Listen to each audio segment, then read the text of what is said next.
to immigration, and Congressman DeSantis, a question for you.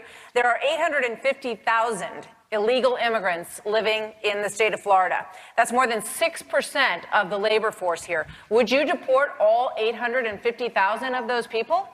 Well, as governor, I'm not going to have that authority. That's going to be something that the federal government's going to do. But here's what I will do. There is not going to be any sanctuary cities in the state of Florida if I'm governor. And if there's a local official and it falls in the category where the governor can do this, any official engaging in that sanctuary behavior, I will remove them from their position if I'm allowed to. But Congressman, so here's the thing. But here's the thing we have to decide.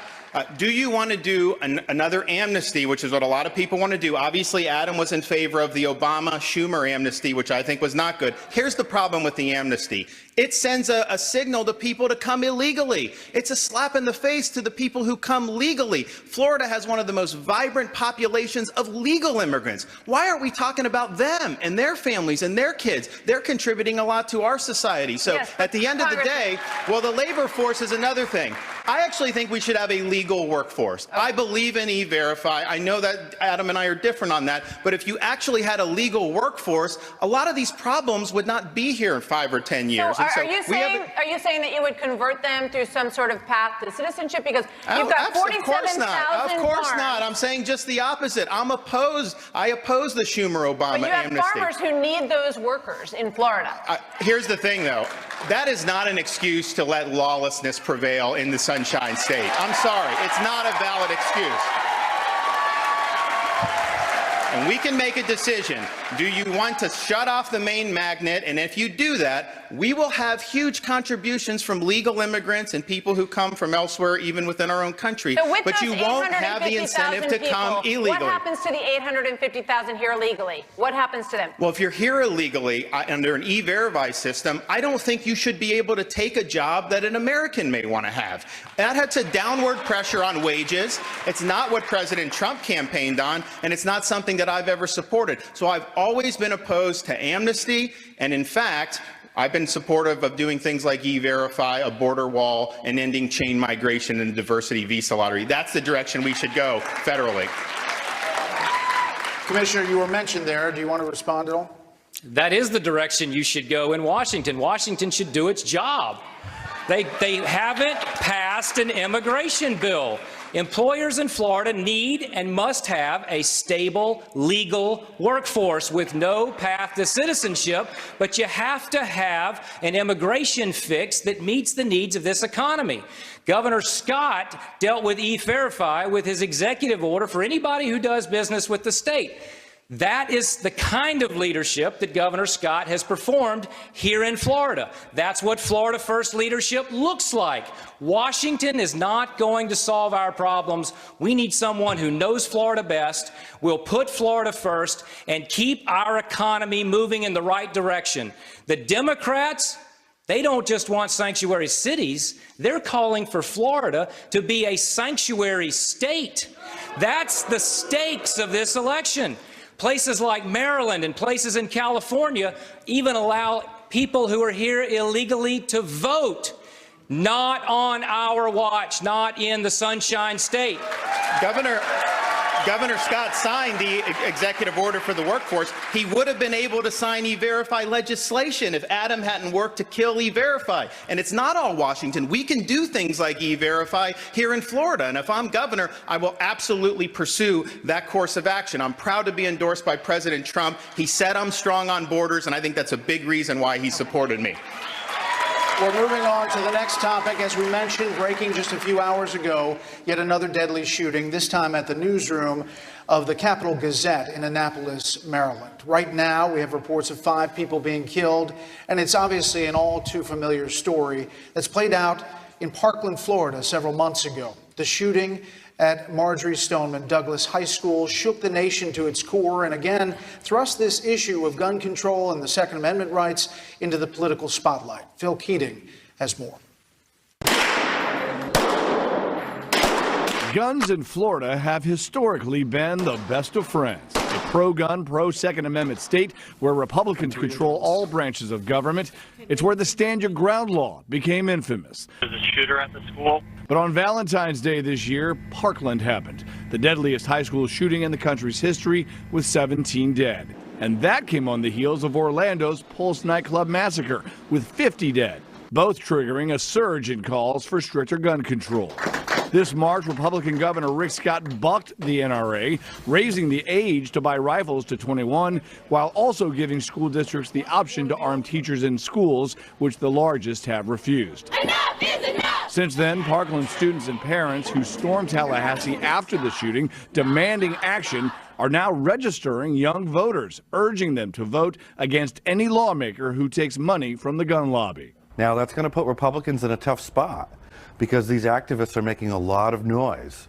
So they're going after any candidate that's taking money from the NRA, and that's typically Republicans.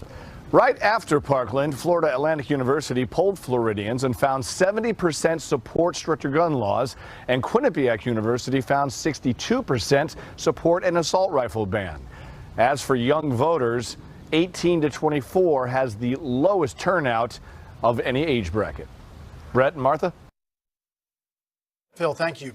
All right, Commissioner Putnam, you once bragged about being a proud NRA sellout. Do you still describe yourself that way? I'm a proud supporter of the Second Amendment. I'm a proud supporter of our constitutional liberties. And I think it's important. I believe that it is important that we not let the left hijack this debate and try to lump law-abiding, Constitution-loving, responsible, and safe gun owners with the monster who shot up Parkland and the terrorist-inspired individual who shot up the Pulse nightclub. Do not let them conflate it. Don't let them bully or coerce Florida businesses and Florida brands. We cannot allow them to say to our American citizens that you are going to lose all of your Second Amendment rights because of what mentally unstable individuals and those who are inspired by terrorists have done to soft targets. In Florida, there are more than 2 million law-abiding citizens exercising their Second Amendment rights through CWPs. And crime in Florida is at a 47-year low. It is critically important that we defend our rights and protect our students in the schools. Those two things are not incompatible. Congressman DeSantis, in the wake of the Parkland shooting, Congressman, as you heard in Phil's piece, Florida voters overwhelmingly supported some tightening of gun laws. But when Governor Rick Scott, also a staunch defender of the Second Amendment, signed that law, you said at the time you would have vetoed it. Does that make you out of step with a large majority of Florida voters? Not at all, Brett. Here, my wife and I have 2 young kids under 2. They're the pride of our lives, and the thought that some animal would come and shoot them fills me with rage and the sorrow that those parents must feel. I cannot even imagine it. But here's the thing. It wasn't because of the Second Amendment that happened. It was because an utter failure of both the locals and in the FBI. And if I had been governor, I would not have signed gun control. But what I would have done is I would have removed that sheriff from Broward County. He failed his citizens, and he should have been removed. The other thing I would say is you have people in the FBI that got 2 phone calls about this monster. First one they log, they don't do anything about. They get another one, not just saying he's bad or dangerous, but that he's likely to attack a school. They put 2 and 2 together, and what did they decide to do? Nothing. They just went out for lunch. And yet, who at the FBI has been fired for that? The lack of accountability is what puts our people at risk. Those FBI officials should have been fired the next day. Commissioner, would you have fired Sheriff Israel? Would you have fired Sheriff Israel? Sheriff Israel is under investigation, and Sheriff Israel needs to go. The problem is, and I'll tell you something else, The superintendent who implemented a promise program that broke promises to those students has put all of our students at risk. That individual was expelled for a weapons violation. Local law enforcement made 36 visits to their home. Department of Children and Families visited the home because he posted on YouTube videos, "I want to be a professional shooter." At every silo of government, those children were let down. They were failed, and that cannot happen again in Florida. But, Commissioner, some have suggested that even a silo of government that you overwatched had some blame, because the background check system, the computer system that you oversaw, was down for a full year, and during that period, the Pulse shooting occurred. How do you account for that? I account for it this way. I was the first regulator in the country who put those concealed weapons licenses through 3 databases. 2 are criminal background checks. The third is for non-criminal offenses, drugs, mental illness, immigration issues, dishonorable discharges from the military. Nobody in the country did that until I did it. And when I learned that we had an employee who was not doing their job, I held that employee accountable. And keep in mind also that you're talking about something that they never put public safety at risk, because that same database prevented them from purchasing a firearm at the point of sale. So Floridians are safe. The individual who let us down is no longer with my department, and I held people accountable. That's what leaders do when you're leading an agency. You discover the problem, you investigate the problem, and you hold people accountable. That's what Rick Scott has done for Florida, and that's what I will do as governor of Florida. The problem with that answer, though, is that he didn't act like a leader because he covered it up. It was discovered by the media. He didn't tell Governor Scott. In fact, when Governor Scott found out about it, he said it was very disturbing. No one had told him. So if you're a leader, I know if he had told Governor Scott would have come out publicly. He would have said, we had this problem. Here's what happened. We had to find this out based on news reports. And so that's a different type of leadership. I believe in transparent leadership. Yes, there's going to be things that happen in an agency. You got to hold people accountable. But then you have to level with your constituents and be honest about what happened and not try to cover it up. Commissioner? I held people accountable, and I held myself accountable. I went before the press and I answered questions until they ran out of questions. We have put safeguards in place to make sure that this doesn't happen again. And keep in mind that the real issue here is that there are people on the left who want to take away your guns, who want to undermine the Second Amendment while making Florida a sanctuary state. Leaders are unafraid to hold people accountable. Leaders admit when you have a breakdown in your process and you fix it and you move on and you make Florida a stronger, better place. Law enforcement has weighed our 2 backgrounds and has weighed our 2 records. And law enforcement is firmly in my camp because they know, those 45 sheriffs know, that I will be the best governor to keep Floridians safe, to protect your liberties, to eliminate the gang activities, to crack down on the opioid crisis, and to protect our constitutional rights in the process. That's what this is all about. I want to turn topics now to the issue of trade. Congressman, a June study on trade estimates that Florida could lose nearly 25,000 jobs as a result of the steel and aluminum tariffs. The European Union just announced retaliatory tariffs targeting goods such as orange juice at 25%. So is President Trump's trade policy good for Florida? International trade is a very important component of Florida's economy. I've been supportive in the Congress of getting more funding for some of our ports, like in Jacksonville, because I think that really can be an economic driver. But here's the thing you have to understand. Donald Trump wrote The Art of the Deal. He knows how to negotiate, and I've talked to him about this. He does not want to see an end state where we have high tariffs across the board. But he also looks around the country and says, we have other countries that bring goods, sell goods to us, and we don't really charge much of a tariff, and yet we can't sell some of our products to there. So he's looking at that imbalance and saying he wants to do something about it. So if his negotiating isn't working in this way, I think he'll try something else. But this is not the direction he's going to say we want high tariffs writ large. He's trying to get concessions on behalf of the American people, and I think we should give him a chance to do his thing. He's a master negotiator. Even if it's painful on the short end in the short term. Well, look, I hope that the tariffs, I hope we get concessions soon and can go back. I want to see lower tariffs across the board eventually, but I also think if you look at what like China has done, they steal our intellectual property, they cheat on these deals, and we're just going to act like, it's hunky-dory. And Donald Trump's credit, nobody else was really willing to talk about that until he came on the scene. And he's leading with purpose and with conviction on this. So I want to see Florida with international trade across all our great ports, but I also want to have fair deals for the American people, and I think that's what President Trump is trying to do. Along the same lines, Commissioner Putnam, the president announced these tariffs on steel and aluminum. You seem to echo his tough talk on trade. You talked about the Mexican strawberry growers having an advantage over the U.S. Farmers. But now, as we say, China is starting to retaliate with tariffs and target some of the other things. Exports for American farmers are impacted here. So as Florida's top agricultural official, do you support or oppose this trade war?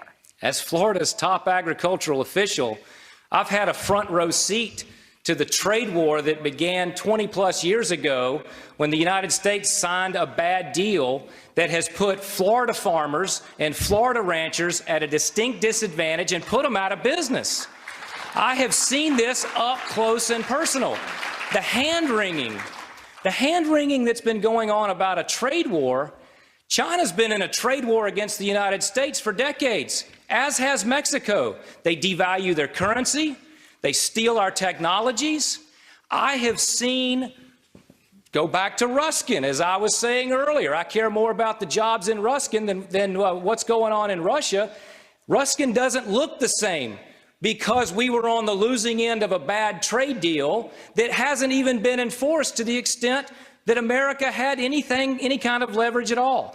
President Trump's the first president who cared more about American jobs and Florida farmers than about the Swiss diplomats at their tea parties. He's fighting for us, and I am excited to see finally a president take on the trade wars that will benefit American workers, Florida businesses, and Florida farmers. Gentlemen, thank you. Now moving on to the issue of entitlements. Commissioner Putnam, staying with you on for this one. You lambasted Governor Rick Scott for expanding Medicaid because it costs too much. Democrats will undoubtedly use your record on entitlements against you this fall. What would you say to almost a quarter of Floridians who depend on those programs for their health care? There's no doubt in my mind that the Democrats are going to talk about expanding government, that they're going to talk about a government-run health care program, and they're going to talk about how many ways to raise your taxes to pay for it. I'm against the expansion of Medicaid under Obamacare because Obamacare is a bad deal for Floridians. There are over 40 counties in Florida who only have one insurance provider. How's Obamacare working out for you? Health care costs in Florida are 42% of the budget. Medicaid is 1/3 of the budget.